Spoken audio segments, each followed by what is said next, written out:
Hi, I'm Mike Hatton, and for over 20 years, I've been in a management role that saw me working with other managers from entry level up to and including the C-suite. The experience gained have positioned me to help many other leaders manage the stresses of not having enough time at work, not having enough family time, neglecting their health, and many other challenges magnified by the recent pandemic. I founded Human Cornerstone Facilitations, LLC in 2008. It was based on the need to help managers improve their productivity and that of their team. I would like to show you the roadmap to becoming a great leader by harnessing your team's strengths. Welcome to my show, Cornerstone, where the foundations of leadership begin. Welcome, ladies and gentlemen, to my show. I have a show where we have conversations with people who've shown exceptional leadership and exceptional success, and my inaugural guest on my inaugural show is no exception to that. I'd like to introduce him now, and his accolades are so incredible that I'm going to read for the only time in this show because I want to get this right. My guest today is Dr. Fab Mancini. He's known as America's #1 healthy living media expert. He's a mentor to millionaires, Hay House International's best-selling author of The Power of Self-Healing, and host of his TV series called Thriving in the New Normal. He also has a popular radio show, Self-Healing with Dr. Fab, and a podcast called the Fad Life. And he's not done there. Dr. Fab is also the best-selling author of Chicken Soup for the Chiropractic Soul, an internationally acclaimed educator, consultant, business leader, speaker, world-renowned chiropractor, and president emeritus of Parker University. He has been featured on Dr. Phil, The Doctors, Fox News, CNN, CBS, ABC, NBC, Univision, Telemundo, and others. He has been interviewed in various documentaries and has received honors including Heroes for Humanity, Humanitarian of the Year, CEO of the Year, and induction into the Wellness Revolutionary Hall of Fame. And we're not done yet. Dr. Mancini is also a graduate of the prestigious Institute for Educational Management in the Graduate School of Education at Harvard University. Most recently, the president of Mexico named the library at Uneve, Mexico's new leading university, after him. And this is the point where the producer were to bring me a microphone, I would drop it. Dr. Mancini, welcome to my show, Fab, as you're known. I'm incredibly honored to have you, and welcome. Thank you so much, Mike. It's such a pleasure to be here, and congratulations on this show. I've known you for so many years, and for you to be able to bring your wisdom, your experience to so many of us that are big followers of yours and big fans of yours, I'm super excited. The one thing that I got to tell you is when you read that, all I can think is a young boy in Colombia, South America, being raised thinking that you had limited opportunities. And my parents, realizing that the land of opportunity was the United States, we call it America. Coming here and being, constantly reminded that we could be anything that we wanted to as long as we were willing to earn it. And I just feel very blessed that my life is one that is really measured on contribution rather than anything else. And I feel very humble, very humble. But the biggest accolade that you didn't mention was I'm your friend. So excited to be here. And I am your friend also, and we know each other's story. You have helped me immensely, and knowing your story, I'd like to start off by asking you, can you name maybe 2 things, 3 things along your journey that really contributed to your success? 3 pivotal moments, transformational moments. Wow, that's interesting. I would say the first thing, one time I was asked to give a lecture. And the topic of the lecture was called Defining Moments. And the host asked me if I could talk about what were my defining moments in life. And I really sat for a couple of weeks trying to identify what those moments are. And what you learn a lot of times is that our defining moments are not necessarily the happy moments. They're not necessarily our successful moments. They're not necessarily the ones that everybody is bragging about. They're the painful ones. They're the challenged ones. So I would say my first thing that I can tell you that was instrumental to the person that I become happened when I was 16 years old. we have moved to the United States from Colombia, South America, living in Miami at the time. My parents asked us, my brothers and I, what we wanted for Christmas. And my brother Aldo, which is 2 years older than me, he said, why don't we go back to Colombia? It's been 3 years. We haven't seen our friends. So we begged our parents. We're like, we don't want anything. Please just get us 2 tickets. We can stay there with our cousins and our aunts and our uncles. And during Christmas, that's what we got. We got 2 tickets to go to Colombia on the 26th. So we get excited. We get there. My aunt and my uncle picked us up at the airport. We're driving to the house and we notice a lot of cars and we're like, what's going on? And it's interesting because my aunt says to us, well, we have a little surprise for both of you. And what they've done is that they had called our friends from school, our family, our relatives in the area, and they have put together a great party for us to welcome us back. And as you know, I was 16 at the time. I left when I was 13. So your friends are everything. And my brother Aldo, of course, his friends were so close to him that it meant a lot to us. And we drank, we were fed all of our favorite foods, a lot of love, a lot of hugging. And then my uncle had to go out of town for a business endeavor. So it was just my aunt, her 2 little kids, my cousins, my brother Aldo in one guest bedroom, and me in another bedroom. Now, this was a new house that they had just built, so they were very excited to have us there. And in the middle of the night, I got awakened by the back of a gun hitting my head, asking me, where is the safe? And I got to tell you, I had no idea what was going on. I was deep asleep. I get another hit. I try to yell, so what they did is they took my socks off and they put them in my mouth. Then I try to move on and they tied my hands and tied my feet together. They would take my socks off and say, where's the safe? And I'm like, I'm a guest here. I don't know. We just got here. My brother's in the other room. Well, we're going to kill your brother if you don't tell us. So they left the room, a few of them. There were about 10 that we can assume, but a few of them left. I hear my brother yell so loud. And then they come back with their hands full of blood. We killed your brother. You better tell us what the safe is. I honestly felt that it was the last night of my life at 16 years old. So by some miracle, the neighbor hears the commotion. The police comes. They flee. We're taken to the hospital. My brother has 22 stitches in his head, but he's alive. I'm sitting in this metal table in the hospital asking myself, what if this would have been my last night? At 16 years old, what have I done? What am I going to live for?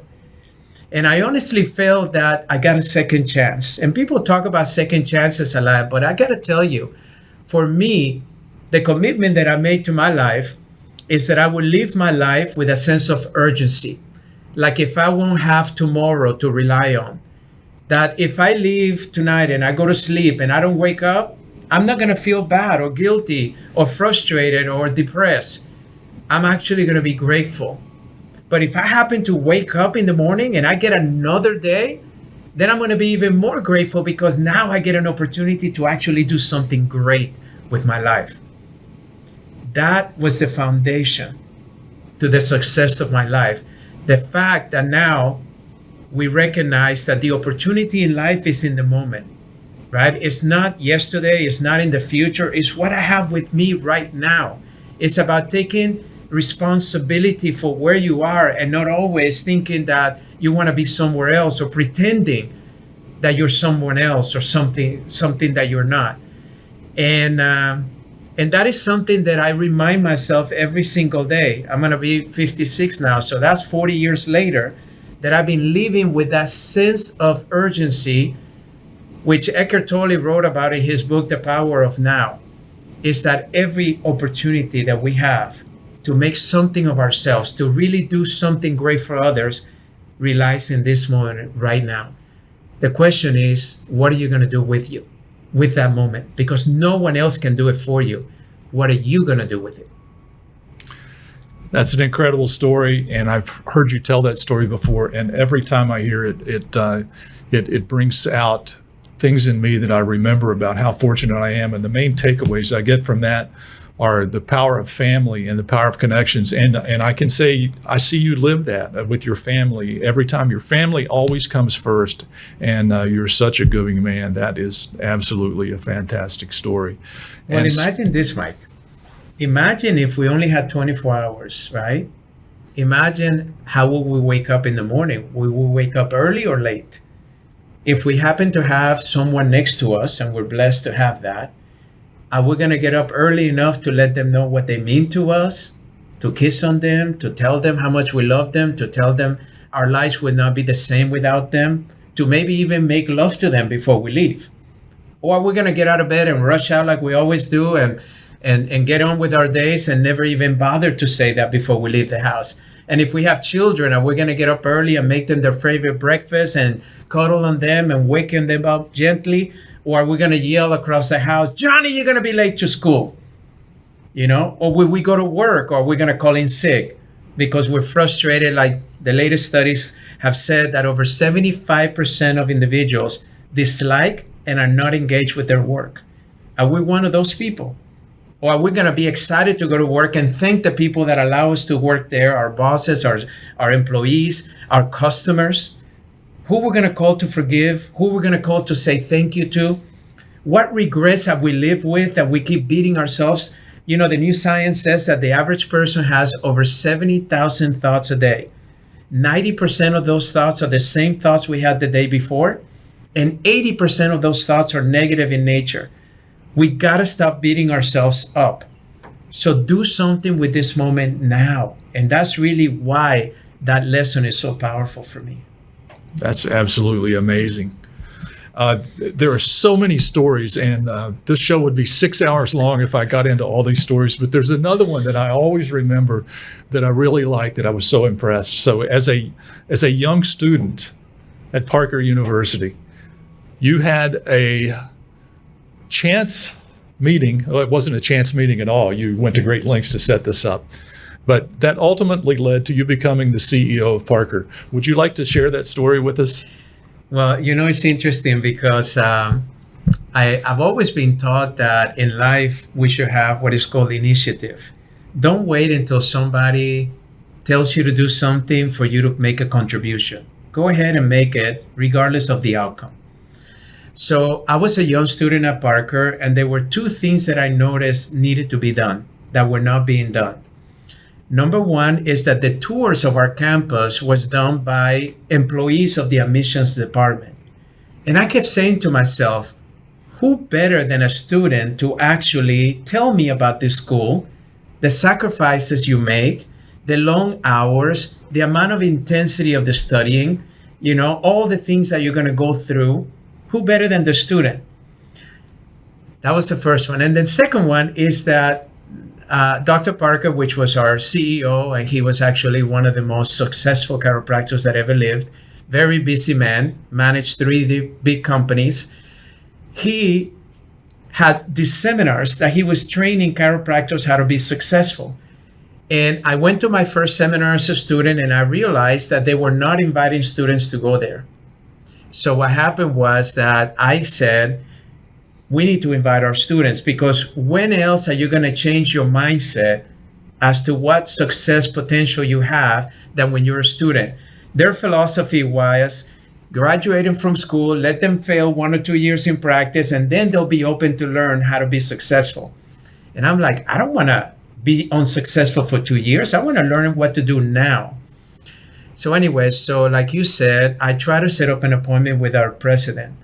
And I was being told no, that I was just a young student and he's too busy. He's traveling all over the world, lecturing and doing all these things that he did. But one day he actually chose to see me. And what I did is I had written a letter with all the points of what I wanted to see him for. And I told him that I would not waste his time, that I will be brief, but I wanted to support and help the school in these 2 ways. Well, he got such a kick out of that I'm in class and we had a PA system. And he goes, Fabrizio Mancini, please come see the president. Like himself doing the announcement. And all my friends were like, oh my God, you're in trouble. He never does that. He was kind of an intimidating guy. at the time. I went into his office, and he made me wait for a little bit, and then I came in, and he was laughing. He's like looking at my paper. What is this all about? And after that meeting, I remember that 10 minutes into the meeting, he told his assistant at the time, cancel my afternoon. I want to be with Fab. He called my faculty and told them that I was going to be not back to school. And I was able to share my vision. And because I was able to share it with such positive and honest and authentic feeling, he allowed me to set up and become the tour guide for the institution. I said, let me give you an example of what is possible. And because of that, we broke every record in admissions of any chiropractic school in the nation. There were 18 schools at the time. We were the youngest. And we became the most successful because of these tours. And because of the seminar, I was the first student that was ever allowed to speak at the seminar, which were the most successful seminars in chiropractic. And I was able to refine my speaking ability. I made every mistake possible, but I always say a speaker is not born, it's made. And it's made by practicing and making every mistake that you can possibly make. So by the time I graduated, I had done so many speeches that I actually became very successful by speaking and building my businesses by that, which I still do today. So that to me taught me, even though I could have seen myself as a young student, and even though I would have talked myself out of setting up that meeting and who am I to speak to the president, and he's going to laugh at my idea and he's not going to take me seriously and I'm going to be embarrassed and my friends are going to laugh at me. Most of us talk ourselves out of success every single day because we don't believe enough in ourselves. But I'm here to tell you that no idea will ever come your way unless you were the person that were meant to actually make it happen. But you have to be ready that 9 out of 10 people are going to try to talk you out of it. Not because they don't want to do it. It's because they themselves don't see you doing it either. But why did that idea come to you in the first place is what I always say. That's a gift from God, in my opinion. That came from above. And I have to honor that because there's a lot of people that have died with their ideas inside and they're full of cemeteries where the biggest treasures in the world have lived there.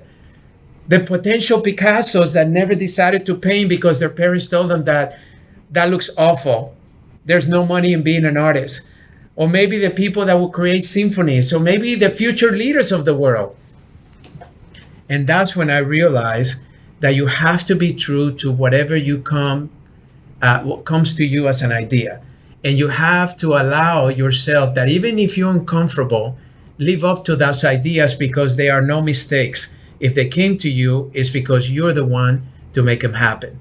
And that's what I did at that time. And because of that, just a few short years later, not only did I become one of the most successful students of that school, I became a board member. And because of my ability to be such a good board member, when the president, Dr. Parker, passed away, the board was convinced that I was the person to replace him. And I never wanted to do it. I never applied for the position. I was talked into doing it. I thought it would be a short-term gig, but I did it for almost 13 years because I realized that my life needed to be about supporting something bigger than me. And I have been very successful in my practices and in my businesses, but now I was going to go into a non-for-profit for a lot less money, but to give a service that was much bigger than the one that I could have done on my own. And because of that success there, it opened up the world to me to do all the things that I've been able to do. And I remind myself often, what if I would have said no to that, right? What would that mean? That I would have never enjoyed all of these amazing things that have happened over the last, almost 20 years. No, more than 20 years, almost 25 years. Wow. Incredible career. I became the youngest president of a college or university in the United States at that time at 33 years old. What are the chances of that? So that's when I remind myself, believe in you even when you don't want to, even when you don't think you can. And if you're blessed to have somebody that believes in you when you can, embrace it, take it all in, and pretend that their belief system is going to be enough to carry you through whatever insecurities we may have at the time. Because we all have it. We're human beings. And that's what I did. I believed that the board knew better. And if they put a 33-year-old to run such a big enterprise, they must know something that I didn't think I knew. And I always figure that if I don't do a good job, they can always take me out. But it wasn't like that. And I probably could have still been there unless I felt it was time for someone else to come in and take it to the next level. Another incredible story. And one of the things that you've always taught me is to look for the takeaways. And in that story, I had two main takeaways. The first one is persistence. How you got in front of that president. You refused to give up. You kept doing it, and you submitted a plan that was focused with him. That was the door, you opening the door for yourself. And the second one is what you said. I'll say it in terms that my dad, who was very simply spoken, but he was very powerful in the way he spoke to me. And it was always, if someone takes enough of an interest in you to open a door for you, be smart enough to step through that door. And that's exactly what you just described in your story. If we can now, I'd like to talk about something, and there may be this may have some implications of what's happened to people during the pandemic. And I know you're an expert and you've done a lot of research on that. But you have something called the Fad Life, and you have something called the Fab Life Academy. Are there a couple of things you'd like to tell us about that? Well, it's interesting because during the pandemic, a lot of my time was going to public speaking. I do about 72 speeches a year all over the world. So I'm on a plane every week somewhere. And during the pandemic, I remember I was booked for the rest of the year. And starting in March 1st, everybody canceled. And then all of a sudden, then I started calling my friends that were public speakers and say, what are you doing? And many of them were trying to convince their hosts to maybe do something virtual. But in those days, I don't know if you remember, there was a lot of adversity about doing virtual meetings. No, it's not going to be the same. You're not going to have the same feeling, but we had no choice. And even though we all thought that this pandemic was going to last maybe 2 to 4 weeks, here we are, still at it.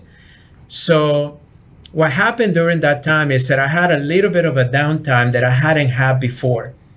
And when you have downtime, you get a chance to really go inwards and start really thinking and contemplating, what is the lesson in all of this? And what I realized is that I needed to be more generous with my audience. So what I did is that I hired and I licensed technology that allowed me to put over 35 years of content in a software that was going to be given to people so they can benefit from all of my speeches, all of the books that I've written, all of the resources that my friends, some of the most influential people in the world have done. And I started actually thinking about this word called mentoring. Mentoring, in my opinion, is when someone recognizes that the value of their success is directly proportional to the impact that it has in someone's life. What is the use of me having more accolades, more accomplishments, more degrees, if I cannot impact positively someone's life? So I put this together the last couple of years. We have thousands of people that are now benefiting from these resources that I put together. And then because of that, I've been able to mentor some very influential people, as you know, some high-level successful people that recognize that either maybe their lives were out of balance, maybe they were very successful in business, but terrible in their relationships with their significant others, with their children, with their parents, with their community, with their employees, etc. I found people that were very much out of balance when it comes to their health.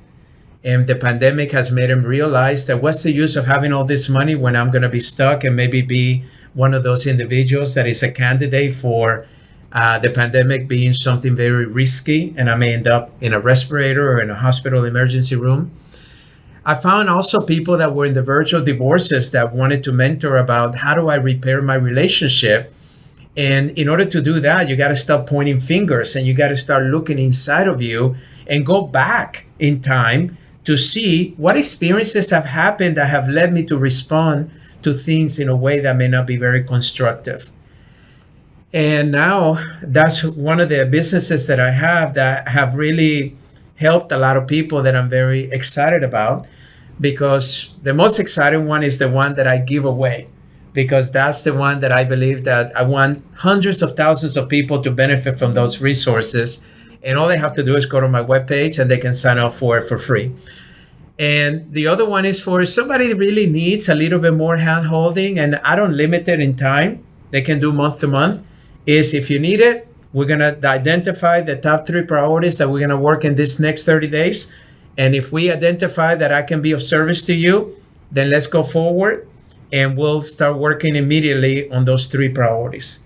And that's been a great opportunity for me to serve at a very high level. And then, of course, because of the pandemic, I was asked to do a TV series called Thriving the New Normal, where I interview a lot of the highest, most influential people in different industries and ask them one question. In your opinion, what does it take today to thrive in this industry, in this time? And the things that came out of it were amazing. So I did 32 segments, and now we're filming the 2nd season because it has been very successful. And you can watch that at the Best You TV, which is a network in Roku, Apple TV, Google Play, Amazon Fire, pretty much anywhere out there. In digital TV, you can watch that series, so you can just Google it. Or go to my webpage, and from my webpage, you can go directly to that. And then I did a new book that is being released in January. This will be my 5th book, called The Fab Life. And I have a podcast called The Fab Life, where I talk about lifestyle. What does it take today to really get back to the lifestyle that we can feel good about? Because we've had an unprecedented disruption. And this disruption, if we don't watch it, can make us victims of it instead of victors or empowerment because of it. So I always ask myself, what did the pandemic do for me instead of what did the pandemic do to me? And when you ask the word for, immediately you start recognizing, wow, it got me out of that job that I hated, and now I can open up my own business, or I can actually get on with a job that I want to do.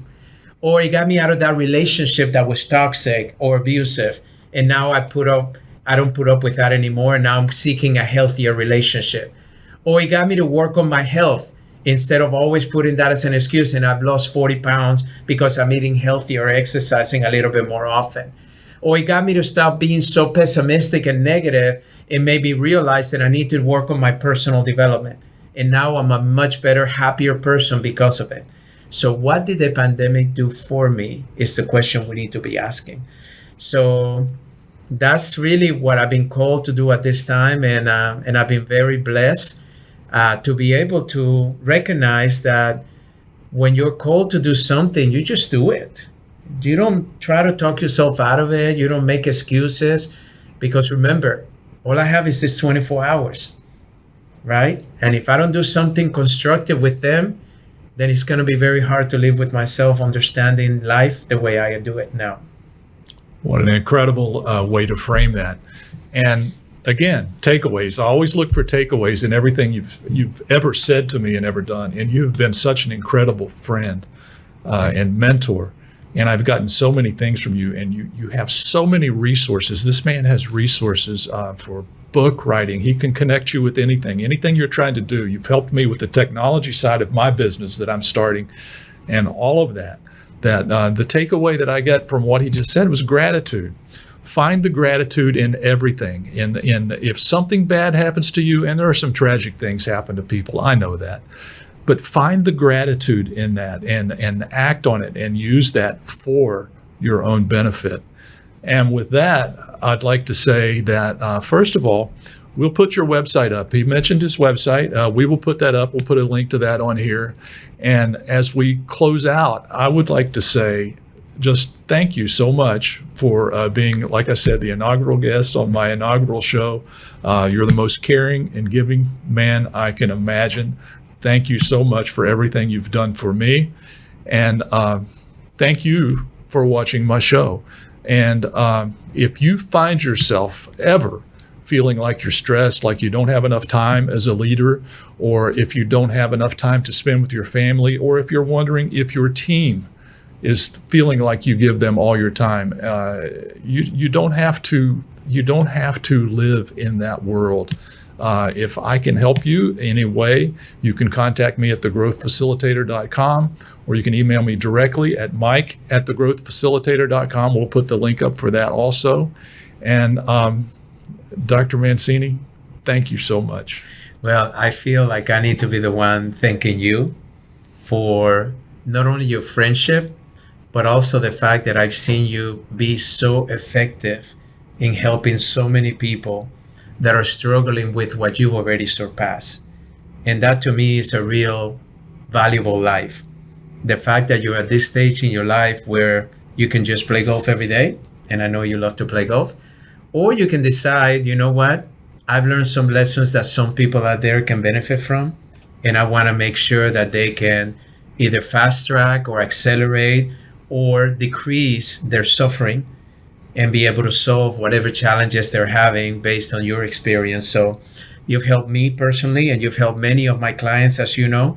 And I just want to say congratulations again in bringing this amazing show that I know is going to help a lot of people along the way. Thank you. I want to thank you for listening today. I hope you enjoyed the show and found something of value to help with the challenges you face as a leader. Please feel free to share this show with your friends on social media, and don't forget to visit my website, thegrowthfacilitator.com. And while you're there, book a free call with me. We'll see you next time on Cornerstone.